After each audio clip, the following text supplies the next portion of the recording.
അഭിയേട്ടന്റെ മനസ്സില് അവളോടുള്ള ഇഷ്ട കൂടുതല്, അത്രേ ഉള്ളൂ. അല്ലെങ്കിലും ഭാഗ്യം കെട്ട ജന്മം എന്റേത്. പോലീസുകാരിയാവാൻ ആഗ്രഹിച്ചത് ഞാൻ. അന്നത്തെ അപകടത്തില് പരിക്ക് പറ്റിയതുകൊണ്ട് മാത്രം ട്രെയിനിങ്ങിന് പോവാൻ പറ്റിയില്ല. ഇപ്പോ ആതിര SI ആയി. അത് ഭാഗ്യക്കേടാണെന്ന് കരുതി സമാധാനിച്ചിരിക്കുമ്പോഴാ ഇപ്പൊ അഭിയേട്ടന്റെ ഈ പെരുമാറ്റം.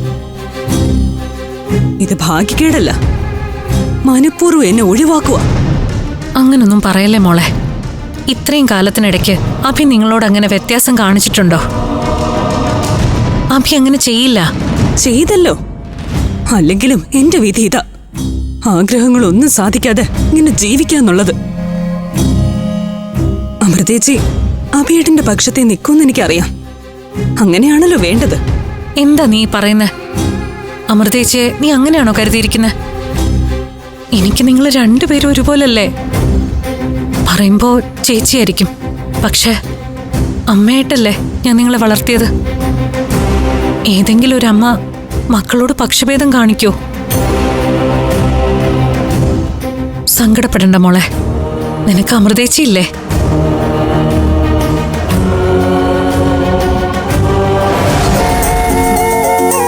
അപ്പോ ആതിര സ്റ്റാറായി.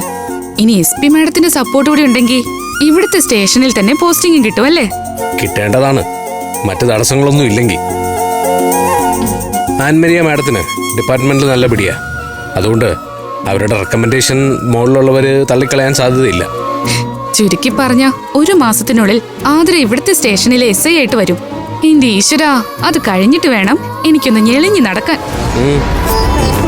കോളേജിലെ എന്റെ പുറകെ നടക്കുന്ന 3-4 പൂവാലന്മാരുണ്ട്. എന്റെ വായി തോന്നിയതൊക്കെ ഞാൻ പറയും, പക്ഷേ അവന്മാർക്ക് നാണമില്ല. ആതിര വന്നിട്ട് വേണം അവളെ കൊണ്ട് അവന്മാരെ പൊക്കി സ്റ്റേഷനിൽ കൊണ്ടുപോയി നട്ടല് ചവിട്ടി പൊട്ടിക്കാൻ. കൊള്ളാലോ നിന്റെ മോഹം. എന്നിട്ട് വേണം ലോക്കപ്പ് മർദ്ദനമെന്ന് പറഞ്ഞിട്ട് കേസാവാൻ. അങ്ങനെ അവളെ ജോലിയും പോണം. എടീ, പോലീസുകാർ നാട്ടുകാരെ സംരക്ഷിക്കാനുള്ളതാ, അല്ലാതെ നിന്റെ കൊട്ടേഷൻ എടുക്കാനുള്ളതല്ല. മനസ്സിലായ? ഇതിലെനിക്ക് ഏട്ടന്റെ സഹായം വേണ്ട. എന്റെ ഏട്ടന്റെ ഭാര്യയുടെ സഹോദരിയോടൊരു കാര്യം പറയാൻ ഞാൻ മതി. ഏട്ടന്റെ ഭാര്യ? ഏതേട്ടന്റെ ഭാര്യ? ഞാനല്ലാതെ നിനക്ക് വേറെ ആരടി ഏട്ടൻ? ഞാനാണെങ്കിൽ കല്യാണം കഴിച്ചിട്ടുമില്ല. എന്തായാലും കല്യാണം കഴിക്കുമല്ലോ. കാര്യങ്ങളൊക്കെ കലങ്ങി തെളിഞ്ഞ നിലയ്ക്ക് ഇനി കല്യാണത്തിന് എന്താ താമസം? അച്ഛൻ എന്തായാലും അവിടുന്ന് താമസം മാറ്റാൻ പോവാ, പിന്നെന്താ തടസ്സം?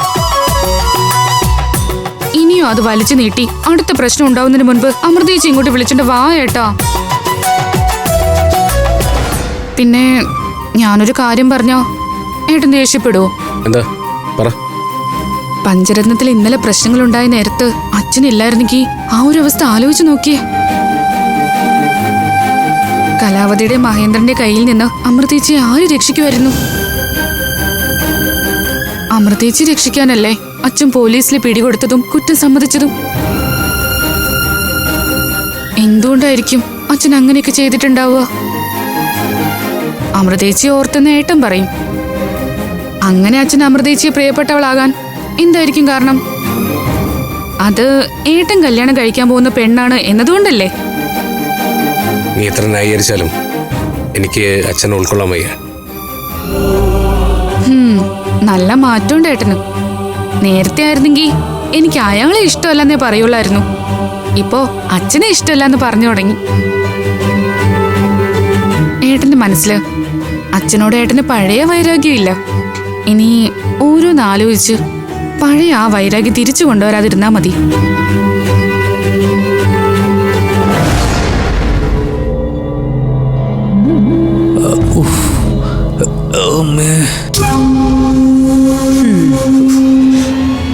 എന്നാലും കലയാൻറ്റി വല്ലാത്ത ചതിയാ ചെയ്തത്.